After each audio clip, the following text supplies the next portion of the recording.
Okay, hi guys, welcome to my session. So first of all, mark your calendars. The SharePoint conference is happening on the 23rd and 25th on March next year, and it changed the name to Microsoft 365 Collaboration Conference. Just be marked on your all calendars. Another thing that's already important on this kind of events is it's the sponsors. So if we didn't have this kind of sponsoring, we couldn't have, and it was not possible to have this kind of event. So heads up, hats off. Another thing is please considering donating and sponsoring the charity relief funds, United Way International Medical Corps, and don't forget to sign up for the Oculus, for the raffle, for the 3 Oculus that's going to be raffled at the end of the event. So back to me again. So my name is Rodrigo Pinto. I've been on the SharePoint world since the earlier versions. I work on this kind of technology in Microsoft since '98. Currently, I recently joined a company called Storm Technology. So basically, it's an awesome company with a bunch of great people, great business, great way of living and working. So hands on. Another thing is I've been speaking on this kind of conference for a long time, and I've been an Office and Apps and Service MVP since 2011, I think. And I recently married and all this kind of thing. So I created back then the SharePoint Portuguese community. It's called Spfx. Okay, so I usually start this kind of presentations with a little video. So for us geeks, so as you may see, I don't know if you can see the video or not. But as you can see, this is my new office, all pumped up with Marvel stuff and Star Wars and those kind of things. So I do a little bit of ice breaking at the beginning. So old Jedi saying, increase your productivity no matter what. When we asked Reebok to send us Terry Tate, some people thought we were crazy. But I'm a firm believer in paradigm breaking, outside the box thinking. Hey, buddy. Break was over 15 minutes ago, Mitch! And since Terry's been with us, our productivity has gone up 46%. We're getting more from our employees than ever before. You know you need a cover sheet on your TPS reports, Richard. That ain't new, baby. Hey, Terry. Hey, Janice. But what's really impressed me is how Terry's become part of the Felcher family. Yeah, hi, baby. He fits right in here. That's a long distance call, Doug. To be honest, I wish Reebok sent us 10 Terry Tates. You want to play games, G? Well, when it's game time, it's pain time, baby. Woo! Okay, so this is usually an icebreaker that I do on the session that I make, even on presentations on the client. So it's kind of a good thing.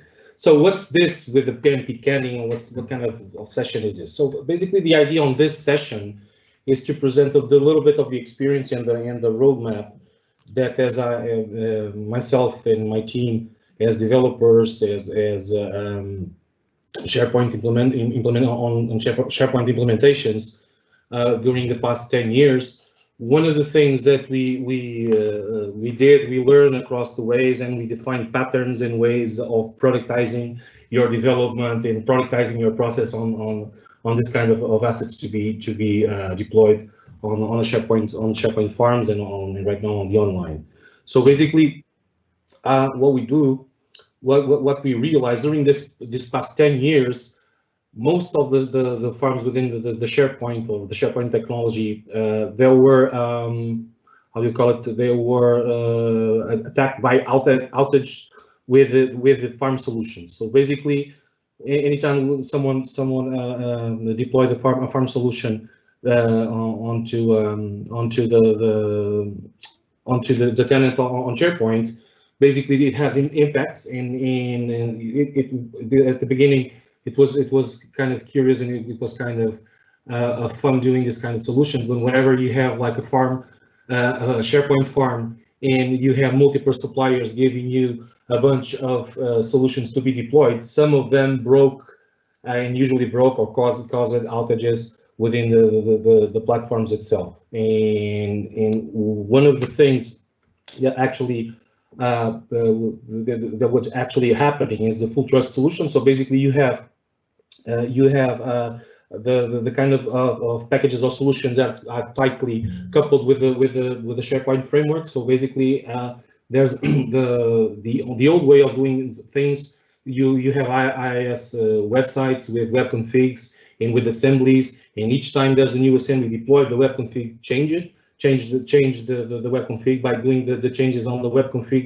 That was the IIS will recycle the process, and the sites or the internets were down because on that part. At the beginning, as I told you, I worked with as a client within the client. So I was the client, and I had at the beginning I had like the internal team doing this kind of things.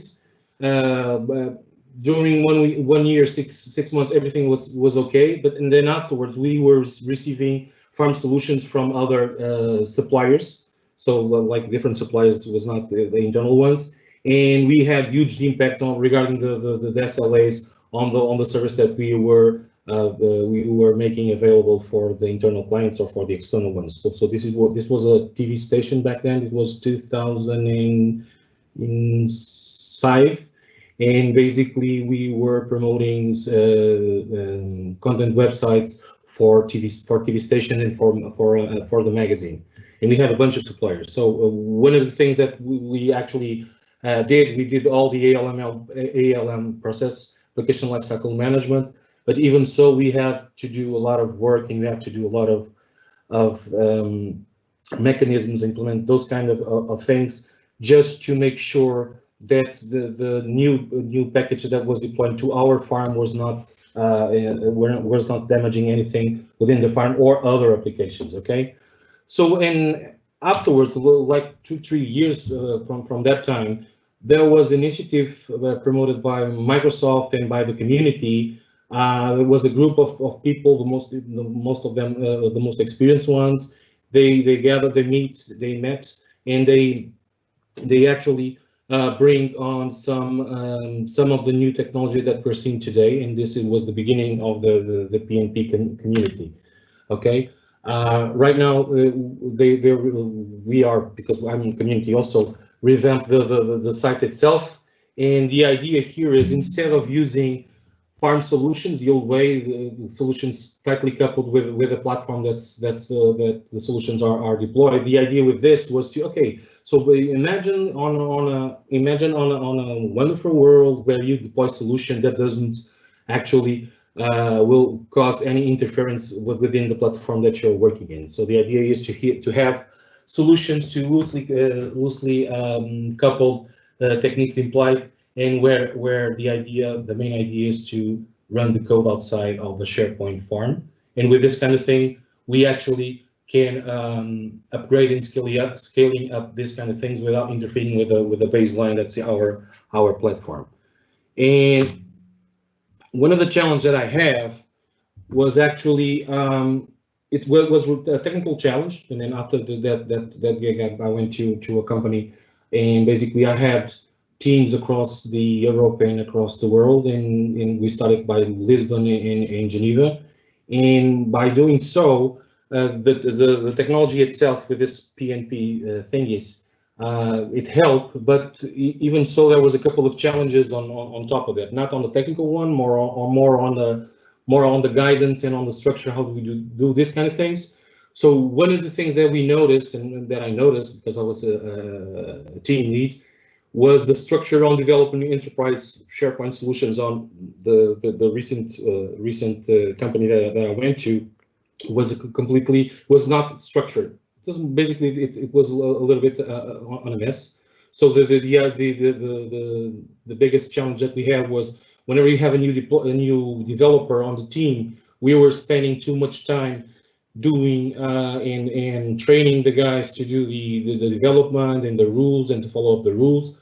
Although there were a couple of manuals and a couple of documentation to support this kind of things. One of the things that they keep struggling and keep fighting on this kind of things were, okay, so we know that the company has rules and corporate implementation standards, but is there any way that we can have that those rules and those structures imposed whenever we start developing? Okay, and that was the part that was a challenge internally within the company.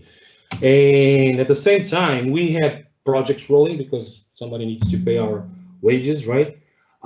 We had clients that were in, most of them back then were most of them on premises. By meaning on premises, they had local data centers and have a bunch of stuff rolling out, but they were requesting internet applications, other type of applications on top of on the SharePoint part. And they were, when Office 365 appeared, they was like, oh, this is quite a cool thing to do. So okay, so we need new applications on being developed for the system, the current system, but we also want to have those applications working on the cloud or even on the next version on SharePoint.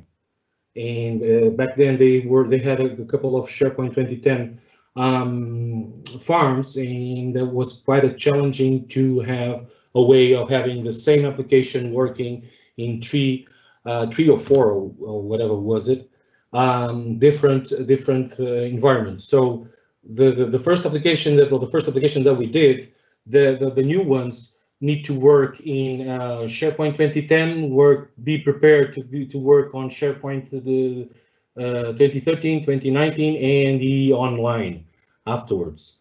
And the idea is please do use the same code base, please do use some kind of mechanism to have this kind of applications around the tree or whatever the environment does that we have, without minimal costs. So that's the client talking. How can we do that? So with the PnP, at least at the beginning, wait, we can use the CSOM inside something or an application or whatever. So probably it's a good idea to use it. Which we started with using console apps like the Windows apps, the console ones that you do on Visual Studio. And we were the first project that we did was actually applying solutions with branding, with a couple of assets on top of it.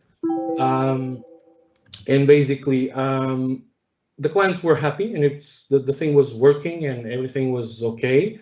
But then they realized, the IT guys, and basically most of the clients that we have, the IT guys were happy with the delivery that we did, but they were not happy not being able to see what's inside of the application and without reading too much documentation and requisites and all these kind of things. So we changed the process. Instead of using CSOM assemblies, we switched to PnP PowerShell scripting to deliver those kind of assets. Okay, and the clients love it again, and always remember that the client always changes their minds.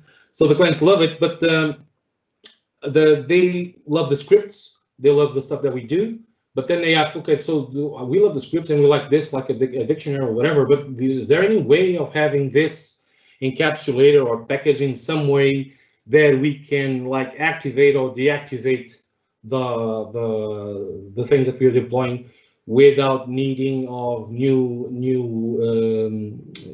development and new implementation or another tool to do this kind of things? And one of the clients, and then because it was a huge network on those, it was an enterprise company. Actually, that was one of the requests. So can you guys do something like we have on the on-premises SharePoint, like deactivate the solutions and activating and deactivating the features? Can we do like a subset on this kind of things? And that's one of the things that they asked. So we did a little bit on background and a little homework on this kind of things. So the patterns that we identified was basically applicational ones. So the idea here is, remember, the client wants new stuff being implemented on old systems to be prepared to work on the new ones on the online. And basically whenever you have like the on-prem to on-prem SharePoint 2010 and SharePoint 2013 or 19, we could reuse the assemblies on all these kind of things. But in the case of the cloud, so the assemblies, you cannot deploy assemblies to the cloud directly to SharePoint. So we need to have and to think a little bit on the mechanism how to do this kind of thing. So applicational templates, same application, been working on different platforms in different environments. Initially always SharePoint related. Okay. The packaging itself, so scripting, it's cool. We identify the thing, yeah, it's working really nice, but it's a mess whenever you have updates or some kind of deployment. Instead of having like one or two PowerShell, the solutions can grow and have more than one PowerShell, and it's a little bit messy for the client to maintain. And another thing also was to, okay, let's look at the patterns for deploying the applications and to have this kind of model applied to different parts within the client and other platforms. But also at the same time, can we enforce some kind of jumpstart development solutions for our newbies, for our rookies, whenever they join the company? Okay. So one of the things, what's happening here? Okay. So one of the things that we do for the applicational templates, and right now it exists on Visual Studio and on Visual Code, but basically we define applicational templates through the Nugget packages.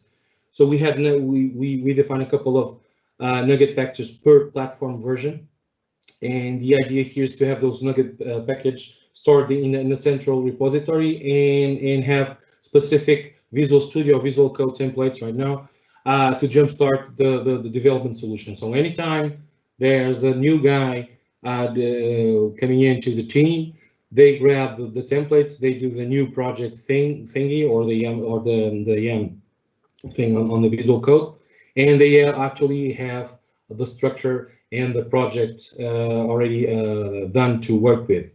So the main idea here is after the project build, you have a thing called PnP Candy package, and basically it's just a zip with all the assets that we did with a PowerShell, so a bunch of PowerShell scripting.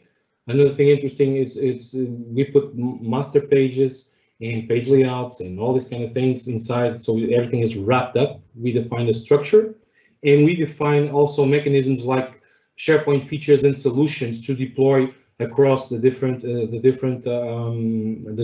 environments. So we created a functionality, a feature functionality, activate and deactivate, like the old ways, and we created on based on Microsoft Flow and Azure functions. So remember, this kind of the applicational templates work and this kind of process work for the on-prem and the online. So in the on-prem, in the online, it's easy to do a Flow or a Logic app or whatever. On the on-prem, in the on-prem, it's a little bit more difficult because you have extra costs if you connect from the costs and security and data being run through in and out of the company. So we actually use a Windows service to do the same connection type of flow that the Microsoft Flow, Power Automate, and the Logic apps to do this kind of things. So another remark for the SharePoint 2010 platforms, we actually did a little wrapper because there's no PnP for the SharePoint 2010. So actually, what we did we created an assembly calling a web services for the SharePoint 2010 with the same signature that we have right now for lists and for sites and all this kind of thing. We didn't do the entire set because that was completely crazy. We just did what we need on the SharePoint 2010. So this is for the applicational templates. Okay, PnP Candy for the people. Okay, so what's a PnP? So PnP Candy, it's a self-contained package with SharePoint assets and Office. Right now it's Office 365 assets, and basically you can leverage this manually. You can leverage this as a developer, as an IT pro, or even as an end user. Okay, and basically the idea here is you can leverage your PnP Candy artifacts through the different platforms because it's based on PnP based package. So you have PnP for the different versions on SharePoint, And what we did was actually we structured the things in a way that if you build the package from one version to another version, the system will recognize as the same. So if it's SharePoint 2010 or SharePoint 2010, you have the reference for the assemblies or the CSOM for the SharePoint 2010. If it's 2013, you have the same thing for the 2013. Okay, so we can grab the same thing and apply to that part. Actually, this is not updated. So the visual right now, the most robust one is the Visual Studio template itself, and we have a template for Visual Studio Code. Okay. One thing that the package can be leveraged as direct deployments. So basically, if that's a zip, the PnP Candy package, it's a zip. Basically, if you open the zip, you have a structure, and you have it's based. Most of the things are based in PowerShell. You have the PowerShell to execute, and it will work through the same aspect that we did. We do the deployment on the flows on Azure Functions, and we created a concept called solutions with features. So we're mimicking what the old SharePoint on-prem gave us. Okay. So the structure itself promotes reusability between platform versions. One thing important also, one of the requests on the client was actually having the classical ones in modern sites, this kind of applications to leverage the different types of sites. So right now, because it's PowerShell and the PowerShell itself allows us to change things or to deploy things on a classical and modern site. So the solution fits as it is. These are a couple of screens. I'm going to do a live demo on this kind of thing. So on the left side, you see a couple of nuggets. We call it lollipops because PnP Candy lollipops. Okay. So we have a lollipop for Office 365 for SharePoint 2010, 2013, 16, and 19. Yeah, and the Office 365 lollipops right now are the most used whenever you do the online stuff, because it's not just SharePoint, it's SharePoint, Teams, Planner, whatever we need to do, and we can do it in PowerShell. We put it here, okay. And even if the PowerShell, the PnP PowerShell doesn't allow to do these kind of things, we can actually call other PowerShells to call the graph or call other things internal system on the internal systems of the clients. So the idea here is you go to the Visual Studio and you create a new go to the new templates, PnP Candy. There's a group there, PnP Candy Solution, and you have something like this. What's happening on the backbone? So this is for the SharePoint online. So we do the thing in Visual Code or the thing in Visual Studio. A package is created. We grab that package manually, or with PowerShell, we upload it to a specific place, and basically it's just a list. And then we have a flow or a logic cap that captures, oh, there's a new package here, and it sends that message, oh, the new package. The new package just arrived, so it runs a storage queue, an Azure storage queue trigger that calls a function, and the function itself opens the zip file. There's a structure there already defined, and it runs the PowerShell file to execute and to deploy whatever we need on the top of the things. Okay, so this is for the online. So, and one of the things that we actually did within those structures and within that package, there's a feature solution deactivating structure, and I'm going to show a little bit on that part. And basically, the client what it sees whenever we do the installation on this kind of things, it uses like simple lists and document libraries to do this kind of thing. The software grabs the zip file and zip it and update the items here, and then the client can activate or deactivate the features. It's like a self-service thing. This thing grows to another feature within this type of application, and I'm going to tell you afterwards. But that's the main goal on this kind of thing. So We do the package, upload it, flow, logic app. It warns the Azure function, and the Azure function itself populates a couple of assets with the names of the solutions, versions, features, and we actually put some other thing. It was like self-activating features. Whenever they do this at the end, they will execute the PowerShell, the main PowerShell, then and then do whatever we need. So this is for the online. So for the on-premises, we do the same thing. We put the package on a document library on a Candy Cauldron. We call it Cauldron itself, and we have a Windows service that once in a while it's like a timer job thing. Once in a while look at that document library, and it's something to be deployed or not, it will deploy it. Why did we put on the Windows service and we didn't put on the timer job? Because timer job usually, if it's like a time-consuming execution, will hang the environment for the on-prem persons. Okay, the environment for on-prem environments. Yes, that's the thing.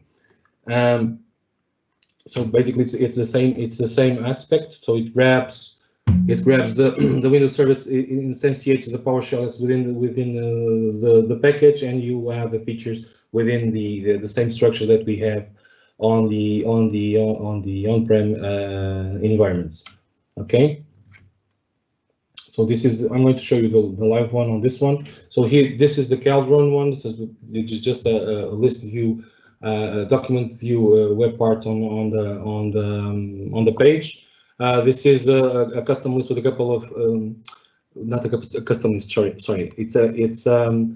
It's a document library with a package itself. So the Cauldron, you put this thing here, and afterwards the system recognizes, oh, there's something here. Let me grab this, and it grabs the package, put it here with a couple of fields on that package status, package version, features, candy features, examples, all these kind of things. And then we have another list that's doing the candy features. The features itself of the package, so we can activate and deactivate if we need. And and we have also the candy site features. It's a list where you can see where the features are actually deployed. So you can actually choose which one of the sites that you want to have this. So you can put this like an site collection package, and everything is deployed on the root of that site collection and all the subsites, or you can have just one site and then activate that feature. It's basically mimicking, on a rough way, what the SharePoint framework gives us. Okay. Okay, let's do the demo. I'm going to stop this. Any questions right now, Edwin? Hello? No? No, I don't see any question here in the Q&A box. Okay, mate. Okay, so basically, the idea here is to open Visual Studio and then File, New, and then we have New Project, and then we have PnP Candy Group and PnP Candy Solution. So basically, the idea here is to 365 virtual marathon. Okay, create it. It creates a structure, and let me just that thing to finished.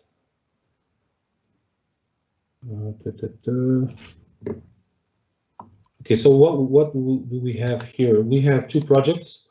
One is the PowerShell. It's a PowerShell project with a linkage to a script that's actually this script. Okay, and basically the idea here is, okay, so I just created a PnP Candy project, and I need to run it. So this is like the baseline. I'm going to run this, but first I need to configure something here, and it's basically the settings for what this kind of solution will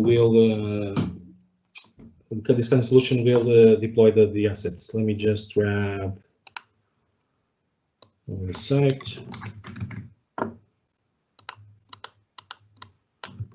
The thing that we have for the for the developers, each time they need to connect to something, the system, if the system allows this to, the first time that you run this, it will save the password on a specific place that will not be specific file that will not be uploaded to the Git or to the TFS, and it can be reused in the next time you do the deployment on this kind of things. So after saving this, okay, it's a bunch of configurations. Let me go to here and let me do the. So this is a PowerShell script, right? There's a bunch of things here working, and one of the things, one interesting thing that we did, we actually create classes in PowerShell. So this is allowed since PowerShell version 5, and we create like inherent and all these kind of things. So each one of the Candy features has a baseline defined. So I'm going to show you the. Where's the live example?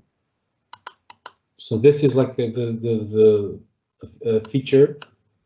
This is like the, sorry, this is like the module or the PowerShell that defines a class. It uses class to do these kind of things. A class as a Candy feature class. So you have a custom method. We just needed for what we are doing with the clients and other stuff. We just needed the custom method, activate feature, and deactivate feature. So basically that's it. And one of the things that we're actually doing, let me do this. So we instantiate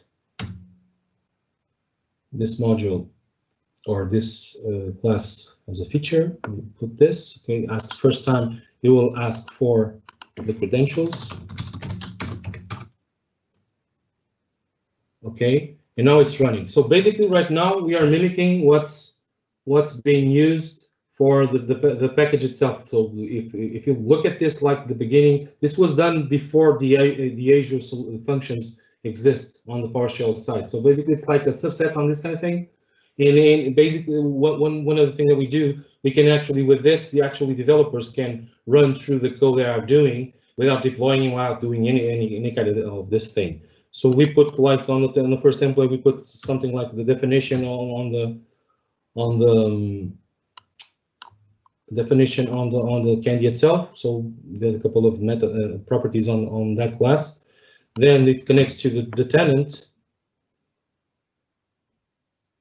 and then we can call it the custom method activate or deactivated feature on this level.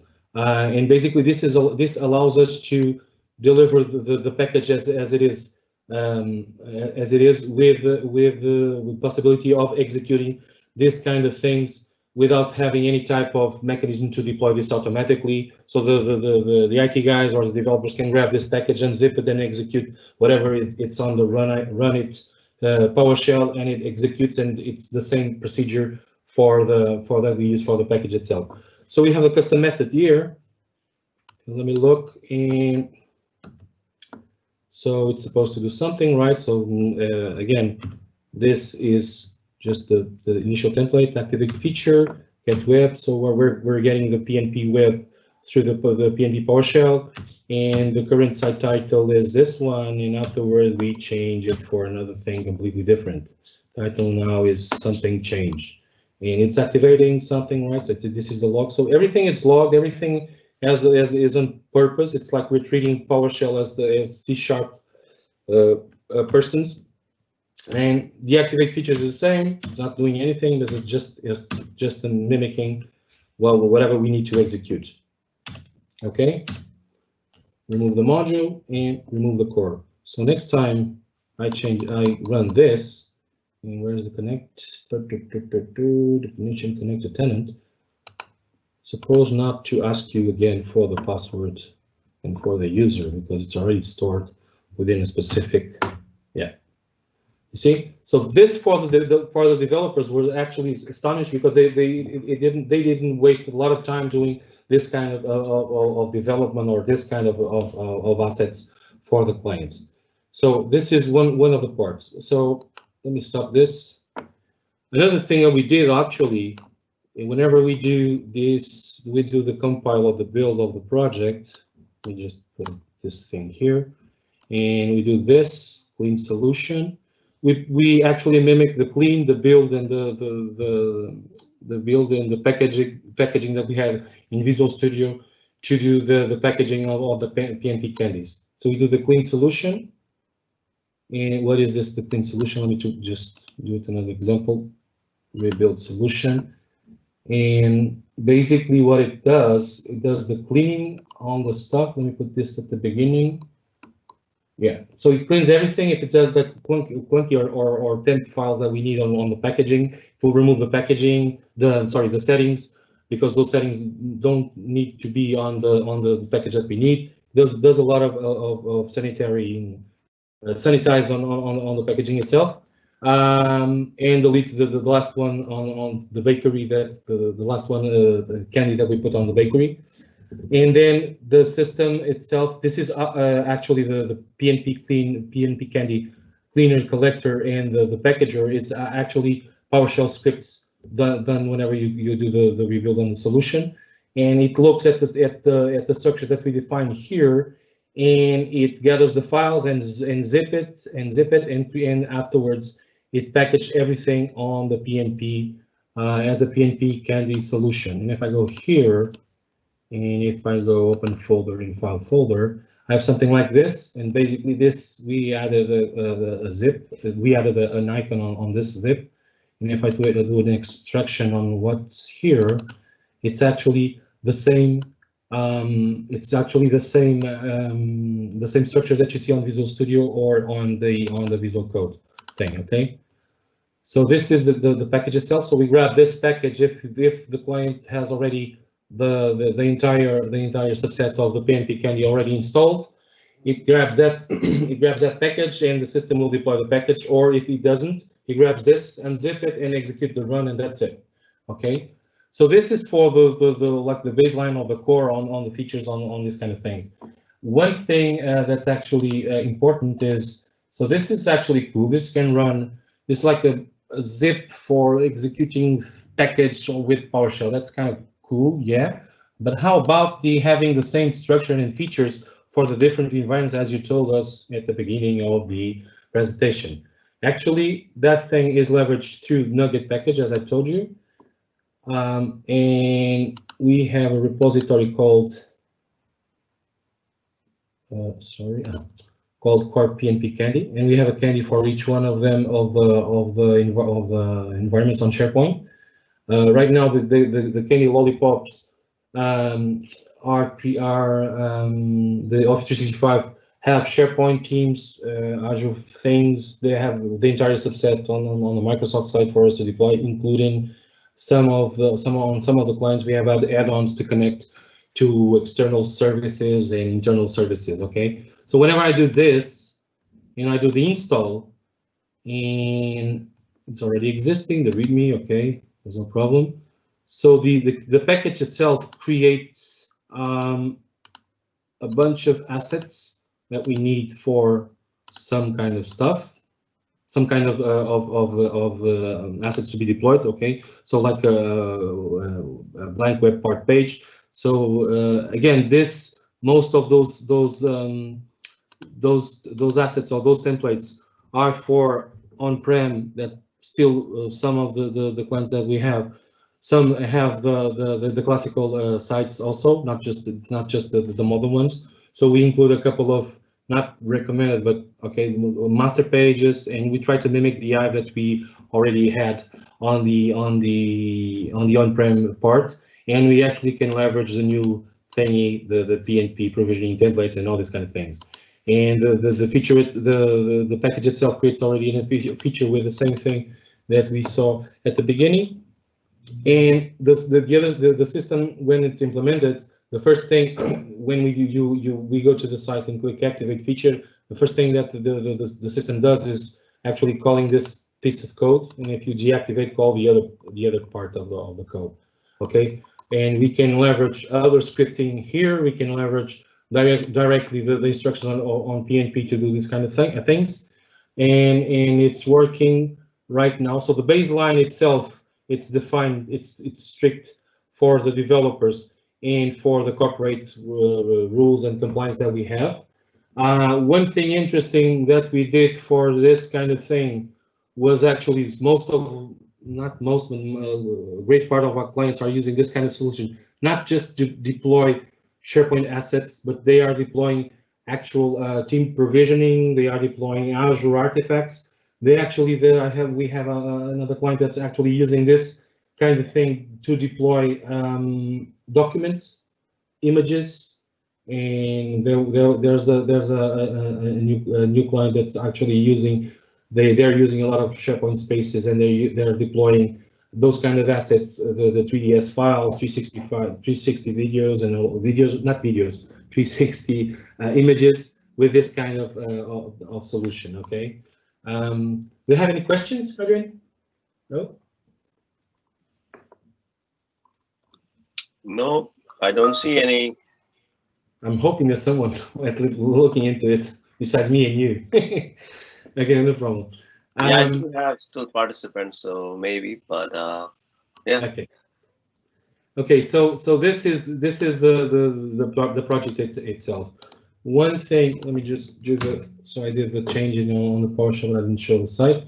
So basically, this is a classical demo site for this kind of thing. So I change it, and the other thing is actually okay. I think that's a good idea to activate features right now.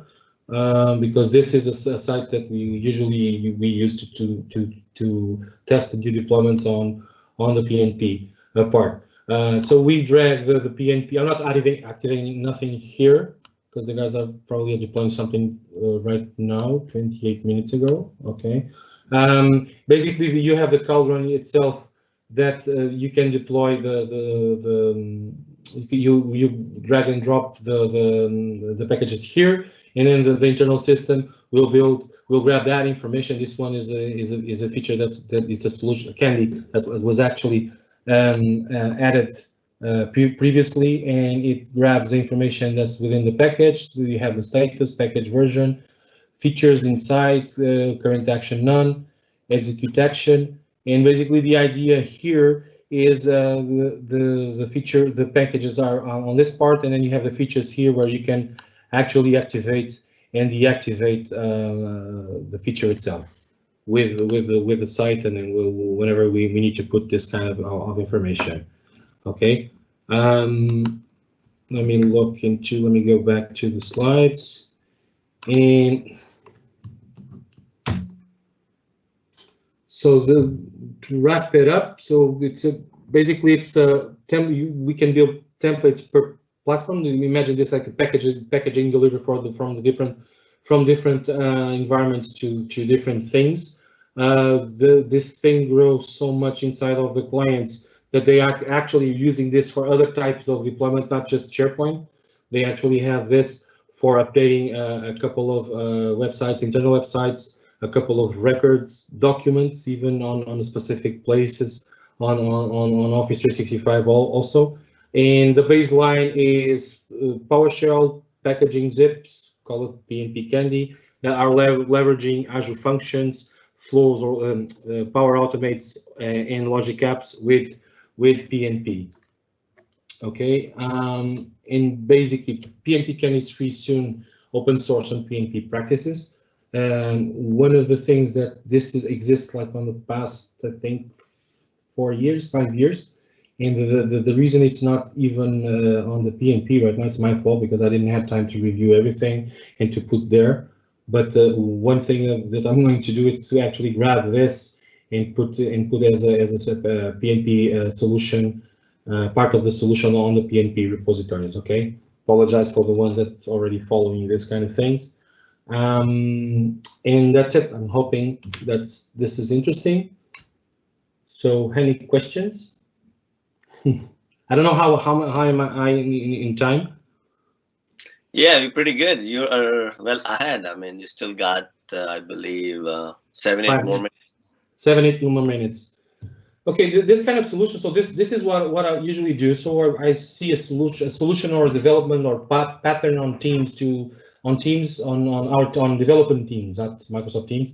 And basically the idea here is to define patterns And one thing that usually I try to promote, even on clients, even on the internal teams, whenever you do something that's repetitive and you need to somehow productize your time, productize, speed up on these kind of things on the process, try to look at the patterns that we're defining. Even on one thing that we learn on this kind of approach of the projects is actually, if you're developing a new project, you imagine that you're a supplier and you're developing new projects to new clients, try to leverage your development, each one of the pieces that you're doing, like small features, like reusable components. And that's usually, you in a short term or mid-term, you will have your reward regarding that part.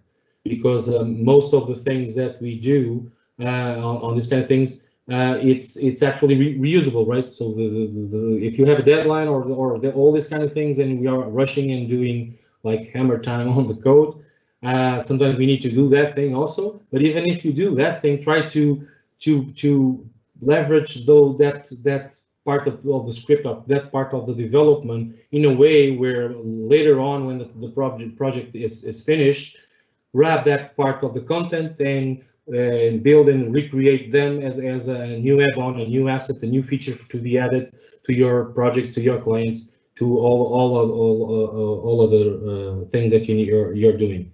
And when I'm talking about development in ITs and IT pros and all these kind of things, actually there's a couple of ideas that were born through the technology, but were migrated to process on some of the clients on this way of thinking. So even if it's a big project and if it's a big mess and if it's I don't know, it's a support thing, you can grab that little thing, think of it and try to clean it up a little bit. Don't put the names of the clients on the code itself, only if you need it. And that's it. It's a little bit of my life during the past 10 years, more or less. No, more, 19 years, I think. Yeah. And that's it. And thank you. And thank you again to our sponsors. Without that thing, without the sponsor, we couldn't have this conference. And don't forget the raffle, guys. Don't forget the raffle. So this is my contacts. If you need something, just buzz. And that's it. Thanks for having you. I don't know how many on the session. Okay, bye-bye. Yeah, so thank Rodrigo. Thank you, Yep. all the way from Lisbon. And as I mentioned, it's a nice city. Yeah. I've been there. And yeah, there's a story on that hat, but that's another session. yeah.